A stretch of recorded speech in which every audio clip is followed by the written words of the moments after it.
La vida política no puede hacerse sino donde hay libertad y donde impera una constitución. La frase le pertenece al líder de la Revolución del Parque, Leandro Alem, y la inmortalizó en su discurso en el Frontón de Buenos Aires el 13 de abril de 1890.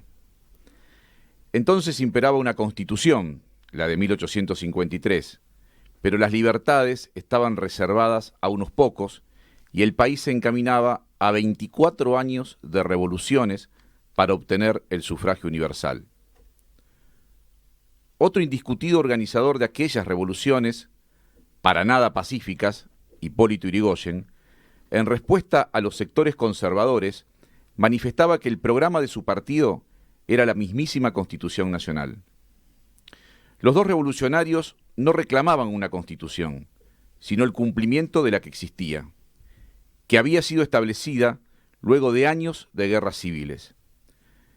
Finalmente, se había logrado plasmar en una Carta Magna el espíritu de la Revolución de Mayo, aunque habría que esperar un poco más para que Buenos Aires la acepte. El debate siempre había sido lo democrático, lo republicano y lo federal. Estas ideas, inspiradas en las revoluciones francesa y americana, serían luego complementadas por un constitucionalismo social en las reformas de 1949, 1957 y 1994.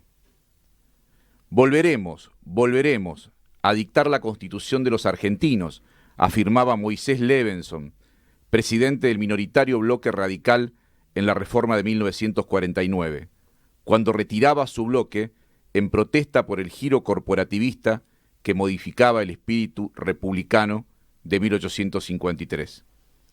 Era una reforma que incluía avances en materia de derechos sociales, pero retrocedía en materia de libertades. Faltaba la premisa fundamental de toda Carta Magna, el consenso. En 1957, quienes habían derrocado al general Perón 2 años antes, corregirían ese desvío autoritario, pero el peronismo estaba proscripto. Representaba en ese momento una mayoría social indiscutible. Volvía a faltar el consenso. No obstante, Crisólogo Larralde, que no era convencional, pero sí presidente de su partido, instruía a su bloque para que negociara la incorporación del artículo 14 bis, que resumía magistralmente todos los avances en materia social que la reforma de 1949 había establecido y que había que evitar, y se evitó, fueran borrados de un plumazo. En 1983, Raúl Alfonsín cerraba sus discursos de campaña recitando el preámbulo de la Constitución Nacional. Ganadas las elecciones, encabezó una dura transición a la democracia que esta vez debía contener a todos.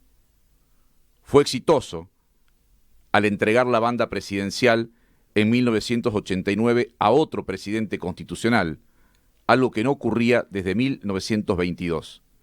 La novedad era que la transición pacífica se hacía, en este caso, de un partido a otro partido. Con ese hecho cerraba años de antagonismo entre peronismo y antiperonismo. Pero la democracia era débil.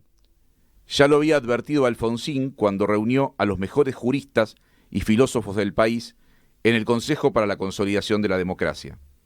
Hacía falta una reforma que produjera el salto cualitativo a la última etapa del desarrollo del constitucionalismo, la internacionalización de los derechos humanos. Y esa reforma debía ser, a la vez, fruto del consenso. El gran reformador cumplió su misión siendo líder de la oposición. Para ello fue necesario pactar con el peronismo gobernante. La reforma de 1994, pergeñada en el Pacto de Olivos entre los presidentes Menem y Alfonsín, es un hito quizás el más importante de estos 40 años de democracia y es la expresión más acabada de una arquitectura constitucional fruto del consenso del conjunto de las fuerzas políticas del país. El senador por la minoría, el Consejo de la Magistratura, la autonomía de la Ciudad de Buenos Aires, los instrumentos de democracia semidirecta, la limitación a un solo periodo a la posibilidad de reelección presidencial, el estatus constitucional de los pactos internacionales, fueron en efecto producto de arduas negociaciones que Raúl Alfonsín encabezó en persona en los salones de la Universidad Nacional del Litoral, donde sesionaba la convención. Un dato para nada curioso. Sentado en una banca se encontraba Aldo Rico, convencional constituyente, quien había liderado el alzamiento contra la Constitución en Semana Santa de 1987.